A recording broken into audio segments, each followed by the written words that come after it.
Anong tinitingin-tingin mo dyan? Crush mo ako? Lo, asak ka. Pabili nga po. Ano, makikipagtitikan ka na lang? Alam ko namang maganda ako. Anong bibili mo? Tatanga-tanga to? Ba't ang kapal lang mukha nito? May chicken po kayo? Bulag ka ba? May nakikita ka bang chicken dyan? Gamitin mo nga yung mata mo? Ganyanan pala ha. Pabili nga ng burger. Ito ba? Hindi, yung may sabaw. Hindi pala. Mas gusto ko na yung hotdog.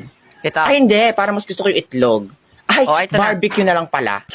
Bullshit ka, pinagtitripan mo ba ako? Hindi po ha, nabili lang ako. Naangat yung anit ko sa iyo. Pumili ka ng tanga ka. Pili na pala ako, pisong candy. Bullshit ka, ang dami-dami mong pinili. Candy lang pala ang bibilin mo? Anong pakailan mo sa akin? Candy lang ang gusto ko. Huwag kang ang bobo dyan. Pakailan mo yung to. Ayan, candy mo, pulutin mo. Ang layo ng pagkakatapon. Kaso hindi pa po yun bayad. Paano yan? Ayaw ko na po pala ng candy. Iba na po pala ang bibilin ko. Pulutin mo yun. Bullshit kang bata ka, sasapakin na talaga kita. Ayaw ko na po palang bumili. Bullshit kang bata. Manang, bakit mo